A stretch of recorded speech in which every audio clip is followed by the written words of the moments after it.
On Thanksgiving afternoon my father locked the door and told me, through the beveled glass and the smell of roasting herbs that leaked around the frame, "You're not part of the family." It wasn't shouted.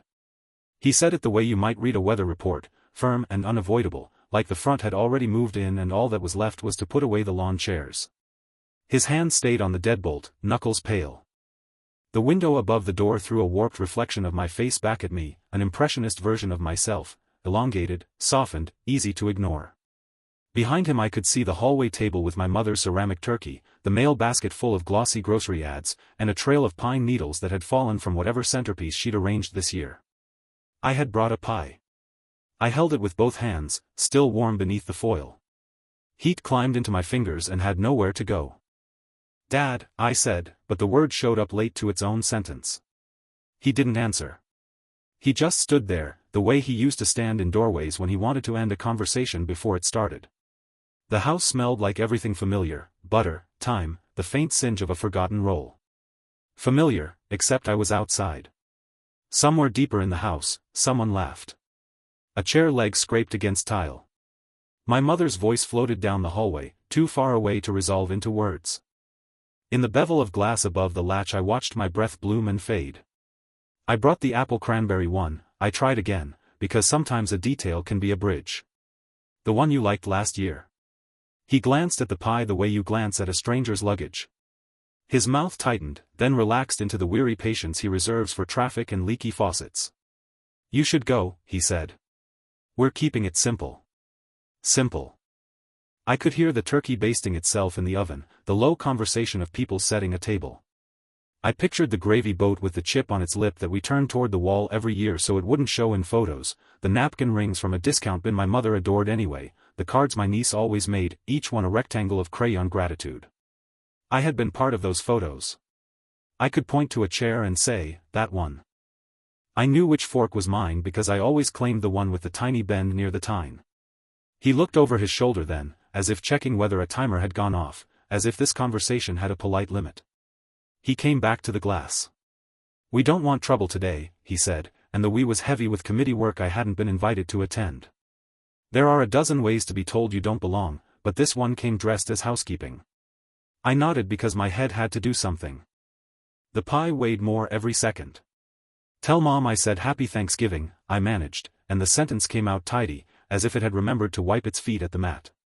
He hesitated, one heartbeat, two, and for a moment I thought the lock might turn, maybe not today but next time. Then the bevel swallowed his face, the chain rattled, the latch seated itself with the soft, satisfied sound of things clicking into place. Footsteps receded over hardwood. Someone inside said something that sounded like my name, then like nothing at all. I stood on the porch for long enough to memorize the shape of the grain in the door. The wind lifted the edge of the foil and slipped a cold finger under it. The yard had that late November color, not quite brown, not quite green, shrubs wearing a thin dusting of frost like old sequins. Across the street, Mrs. Levi from the corner house dragged a trash can back to its place. She paused, half-raised hand ready to wave, then thought better of it and looked down, suddenly interested in the wheels of the bin. I set the pie on the step, because I needed my hands for silence. The last time I'd stood at this door feeling like a stranger had been my first week of college, when I came home with a haircut my father said made me look unreliable. He'd laughed when he said it, and I laughed, too, because nothing was permanent then and we both believed time would sand off every edge. Later, when I moved states for work, we argued in the same hallway about holidays, about flights, about how far love should travel before it gets taxed. Later still, we argued about nothing, which is how you know you've run out of safe topics. He had never locked me out, though. He had never used a sentence like a bolt. I picked up the pie because it felt unseemly, somehow, to leave a warm thing to the cold. I walked back to the car, each step a small, careful choice. The keys in my pocket jangled like a wind chime in a careless house. My reflection in the side window looked like someone else doing a good impression of me. I placed the pie on the passenger seat, released the breath I'd been holding since the word simple, and discovered it had turned into something heavier while I wasn't paying attention. My phone vibrated. A text from my sister-in-law, running late. "Save me a roll?" I stared at the screen, the bubble of her words bright as a fresh label, and wondered how many people inside knew I was outside. Wondered, too, if any of them were calculating all the outcomes and choosing the least messy one. My brother would. He has always been good at arranging chairs. I drove. Not far. Just away from the curb where the maple puts on a show every October, away from the mailbox that still sticks if you don't lift slightly, away from the window where I learned the shapes of constellations I could never find again. The roads were empty in that particular holiday way, everyone pooled in houses, the city itself taking a nap between its own pulses. There is a diner 3 miles from my parents' street, the kind with a long counter and a collection of snow globes on a shelf near the register that no one dusts enough. The waitress calls everyone hon and the coffee tastes like the sound it makes when it refills a cup. I parked under the busted edge of the neon sign and carried the pie in like an apology. "Happy Thanksgiving," the waitress said, and it felt like a line from a play we both wanted to believe had meaning. I sat at the end of the counter, where the tile grout turns from white to a kind of honest gray. On the television above the pie case a parade floated by with its windy cheer. A marching band turned a corner and went briefly out of sync. I recognized the tight faces of kids concentrating on the idea of a straight line. "What can I get you?" she asked, pen ready. "Coffee," I said. "And if you have a plate big enough, I brought dessert." She smiled, real this time, a lift at the corner that looked like relief. "We can make a place for that." I slid the pie across the counter. She peeled back the foil and let the oven-sweet air spill into the room. From a booth, a man in a construction jacket looked up and said to no one, "Smells like home," and for a second I wanted to hand him the whole thing and say, "Here, you take it, if I keep it I will have to give it a name." Coffee arrived, dark and uncomplicated. I wrapped my hands around it and watched condensation gather and vanish on the outside of the mug. I tried to inventory my feelings the way you inventory a drawer, patient and factual, embarrassment, yes, anger, in small, stubborn beads, sadness, a slow tide filling a basin you forgot you left on the floor. Also, a thin seam of relief, because at least the question had been asked out loud. At least we all knew which story we were telling now. I took out my phone and opened the last message my mother had sent that morning: "Drive safe. Can't wait to see you. Love you." I touched the words as if they were braille and I could read a different outcome with my fingers.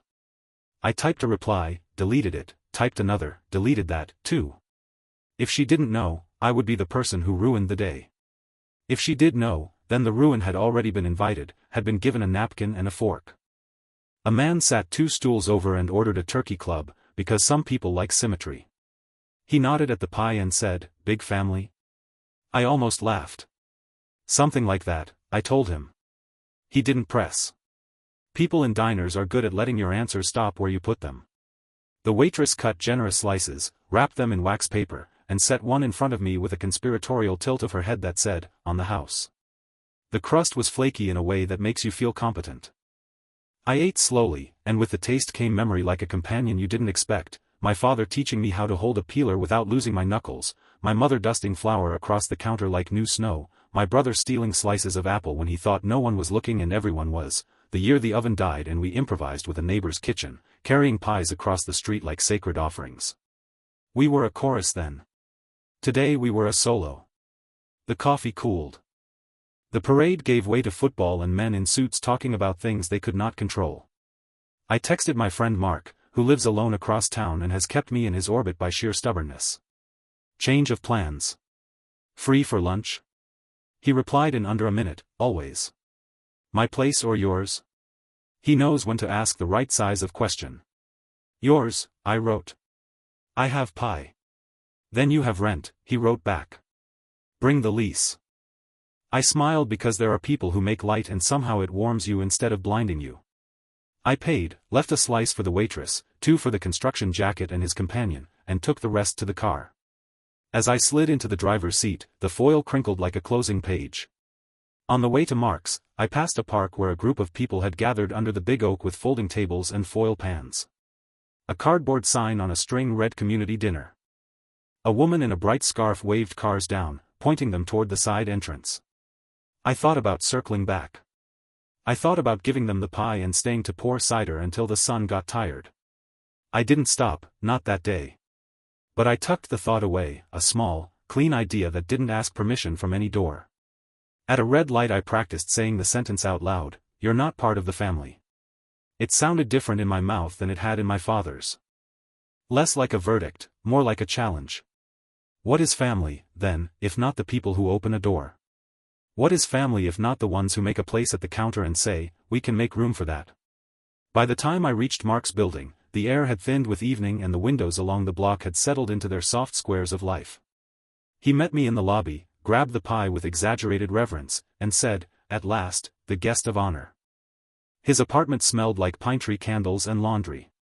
He had set out mismatched plates, and the good forks, by which he meant the ones that more or less matched.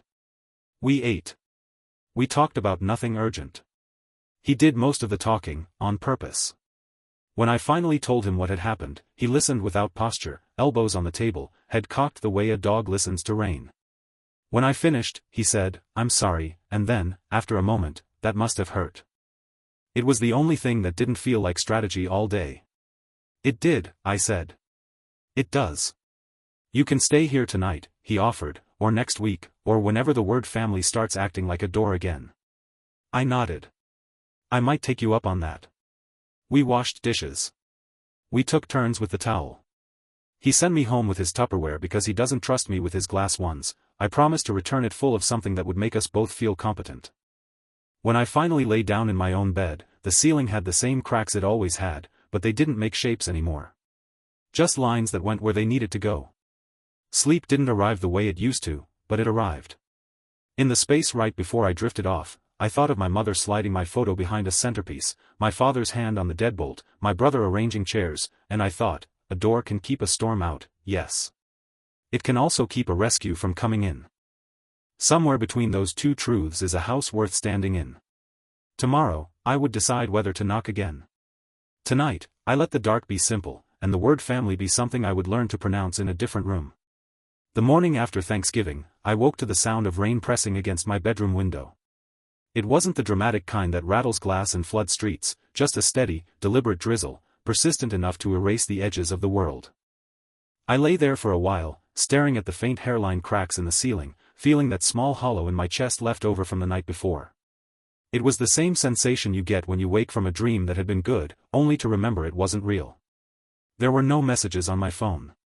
No missed you last night, no sorry things got weird, not even a lazy group text with photos of the turkey and pie. The absence itself felt intentional. I checked my email, just to have something to do. Spam, newsletters, bills. The quiet was heavy. By mid-morning, I decided to walk to the corner cafe for coffee, more for the noise than the caffeine. The sidewalks were slick and shiny, reflecting the gray sky in broken shapes. My breath came out in little clouds, curling and fading as quickly as my thoughts about turning around. Inside the cafe, the air was warm and smelled faintly of cinnamon and roasted beans. A young couple sat by the window, sharing a single slice of pumpkin pie. Two men played chess near the counter, one tapping the table impatiently while the other stared at the board. I ordered a cappuccino and took a seat at a small table near the back.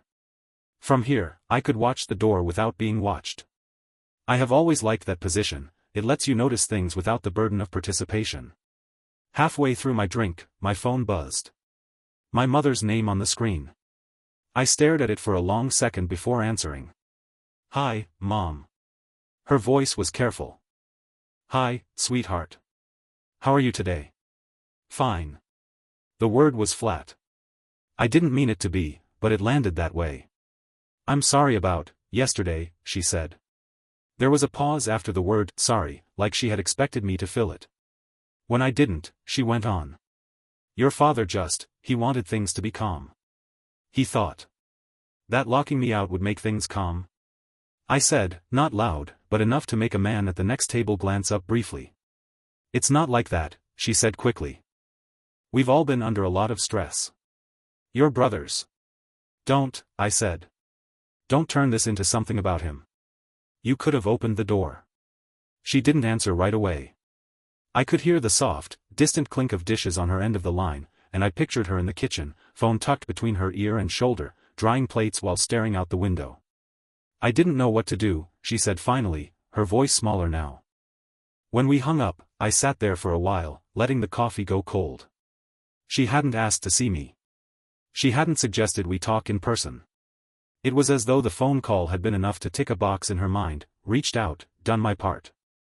I thought about stopping by the house anyway. Maybe just to drop off the Tupperware Mark had sent me home with. But I knew how that would play out, my father's polite face, my mother's distracted one, the subtle reshuffling of chairs to keep things comfortable. On the walk home, I passed the park I'd driven by the day before. The folding tables were gone, but a few people lingered under the oak tree, huddled in conversation. The cardboard sign was still tied to the trunk, its letters running from the rain, community dinner. I stopped for a moment, running my fingers over the softened cardboard. One of the women in a bright scarf noticed me and gave a small wave, like she recognized me from somewhere. I almost waved back. When I got home, I set the empty Tupperware on the counter and stood there looking at it.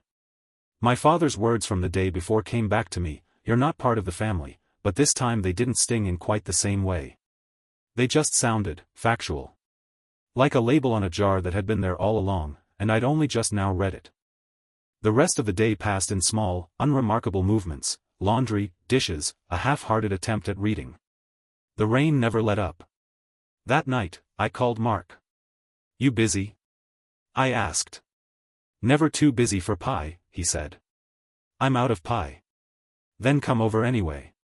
And so I did. Mark had the game on when I arrived, the volume turned low enough that the announcers' voices blended into the hum of his heater. Something savory and spiced was simmering on the stove, the scent of cumin, onion, and slow-cooked tomatoes drifted through the apartment, mixing with the faint smell of pine from a candle on the coffee table. His place always had this lived-in warmth, no polished perfection, no staged order. It was the kind of space where you could drop a coat on the couch and no one would flinch. "Beer or water?" he asked, already reaching for the fridge. "Water," I said. He looked at me for a second, reading something in my face. "Okay. Sit down. You look like you need a chair more than a drink." We ate at his small kitchen table, 2 bowls of chili balanced between mismatched placemats. The spoons didn't match either, and neither of us cared. Conversation stayed light at first: updates about his job, a story about the new cafe opening down the street, a sarcastic debate about whether the chili needed more salt. It was easy, like stepping into a stream where the current does most of the work for you. Only after the bowls were scraped clean did he lean back and ask, "So, want to tell me what happened yesterday?"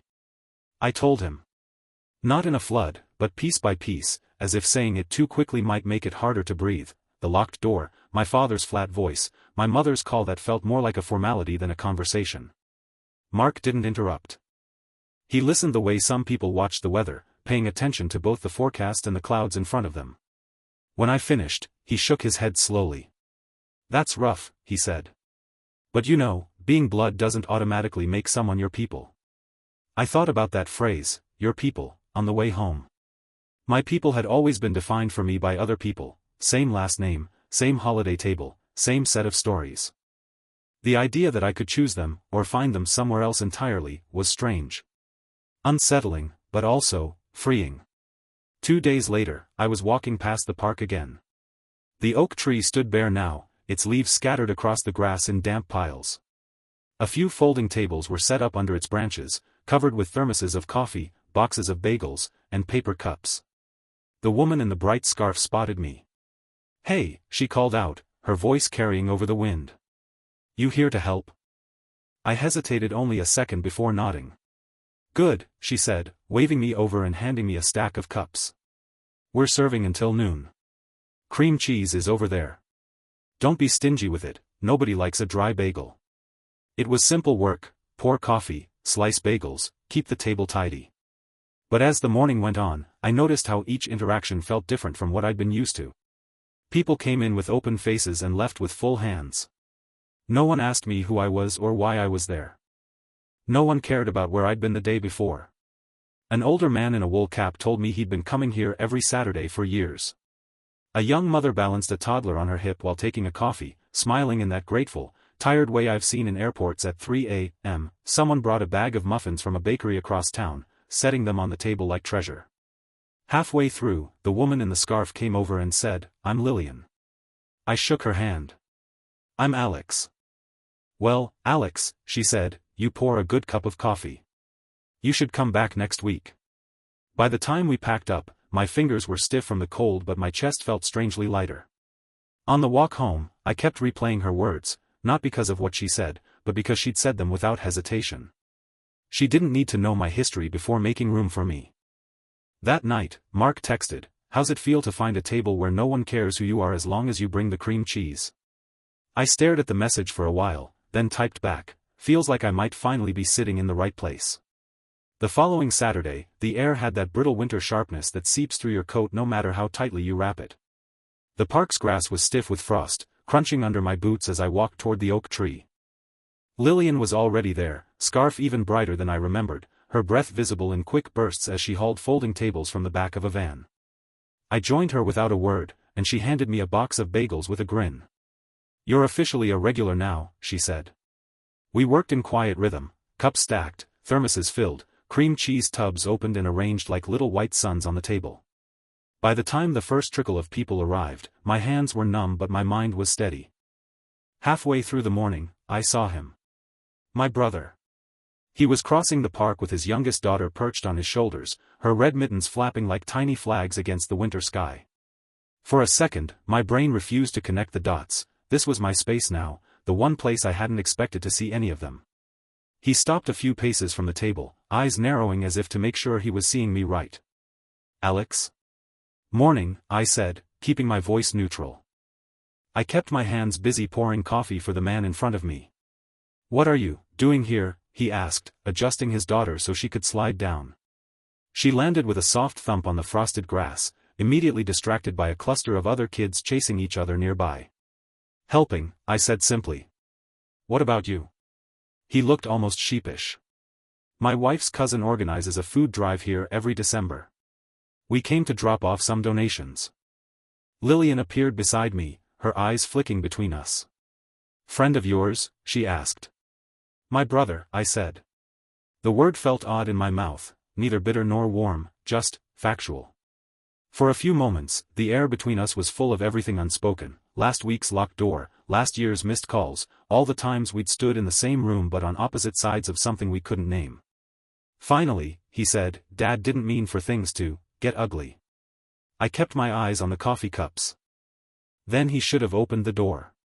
His jaw tightened, the way it always did when he was deciding whether to argue. In the end, he just nodded toward the bagels. "Need a hand?" "Sure," I said, sliding the knife toward him. He began spreading cream cheese with careful strokes, as if the act itself might smooth the surface of what stood between us. We didn't talk much more. But when his daughter returned, cheeks pink from running, she tugged on my sleeve and asked, "Uncle Alex, can I have one with lots of cream cheese?" I made it for her myself. She grinned through a mouthful and ran off again. My brother watched her go, then looked at me. "Maybe we should talk sometime." "Maybe," I said. And that was all. By the time the last of the cups were packed away and the tables folded, he was gone. Lillian glanced at me as we loaded the van. "That your first time seeing him in a while?" "Yeah," I said. "How'd it feel?" I thought about the coffee, the cold, the way my niece's mitten had left a faint damp spot on my sleeve. Like something that doesn't hurt as much as it used to. That afternoon, I stayed in the park after everyone left. The frost was melting, the grass darkening to its winter green. I thought about how I hadn't been invited here, and yet I'd found a place. A table without place cards, a door that didn't need a key. The week after I saw my brother at the park, winter seemed to loosen its grip. The air still had bite to it, but the mornings weren't quite as sharp. The frost on the grass melted earlier each day, dripping into the soil like the slow undoing of a knot. I found myself waking earlier, without the heaviness that had clung to me since Thanksgiving. I kept showing up on Saturdays. By the third week, I no longer needed to ask where things went, my hands just moved on their own, stacking cups, setting out bagels, checking the thermoses. Lillian would greet me with her bright scarf and a nod that said, "You belong here now." That Saturday was busier than usual. A church group had brought in trays of pastries, and Paul, the man with the guitar, was there again, playing low, gentle chords. His voice blended with the sound of coffee pouring into paper cups, the crinkle of bagel bags, the soft murmur of people greeting each other. It wasn't loud joy, it was the kind of steady hum that feels like a hearth in winter. I noticed a man in a worn coat standing off to the side, watching but not approaching. I went over with a cup of coffee. "Want one?" I asked. He hesitated before taking it. "Thanks. Wasn't sure if I should get in line." "There's no line you can't stand in here," I said. He smiled a little and wrapped his hands around the cup like it was the first warm thing he'd held all day. Later, Lillian came up beside me while we were restocking the cream cheese. "You seem lighter," she said. "Maybe I am," I said. "This place, it's not complicated." She nodded. "That's the point. No one keeping score." Her words stayed with me long after we packed up. That night, Mark invited me over for chili again. When I walked into his apartment, the smell hit me the same way it had that first night: comfort, heat, something that belonged to the present moment instead of the past. He had the game on, but muted, music playing low instead. "Beer this time?" he asked. "Sure," I said, surprising both of us. We ate, talking between bites about work, the weather, and the ridiculous price of movie tickets. For a while, it felt like the world had shrunk to the size of that kitchen table, and nothing outside it could get in. After dinner, we washed dishes together. Mark broke the quiet. "You think you'll go back? You know, to your parents' place?" I took a moment before answering. "Maybe. But I'm not going to wait for an invitation anymore. If I go, it'll be on my terms." He dried a bowl, set it down gently. "That's fair. Sometimes you stop knocking on a door when you realize you've already built another one for yourself." On my walk home, I slowed down passing the park. The oak tree stood bare against the night sky, its branches stretched like arms. Even in the dark, I could see the flattened patches of grass where the tables had been that morning. I thought about all the faces I'd seen there, people I didn't know by name, yet felt closer to than my own relatives. The air was cold enough to make my breath visible, curling upward like smoke. For the first time since that Thanksgiving afternoon, I realized I didn't feel like I was missing something. I wasn't out of the family anymore, I was simply in a different one. The following Saturday, the park was crowded. News had spread about a special hot breakfast, and the tables were lined with scrambled eggs, hash browns, and toast alongside the usual coffee and bagels. Lillian waved me over. "Alex. We're swamped, grab a spatula." I slipped into the rhythm easily. People thanked me, and I found myself smiling without forcing it. At one point, a little boy tugged at my sleeve and said, "You made my toast perfect." It was such a small thing, but it stayed with me the whole morning. When the crowd thinned and the sun climbed higher, I stepped back and looked around. No one was telling anyone where they could or couldn't sit. No one was deciding who belonged. Here, family was just another word for "we'll make space for you." That night, I sat in my apartment with the window open a crack, letting in the cool air. I thought about my father's voice at the door, "You're not part of the family," and felt the truth of it. He was right. But what he didn't know, and what I hadn't known at the time, was that not being part of that family had given me the room to find another. A family without walls. Without locks. And maybe, for now, that was enough. Thank you for watching the video. Like it if you watched the video to the end and don't forget to subscribe. Have a nice day.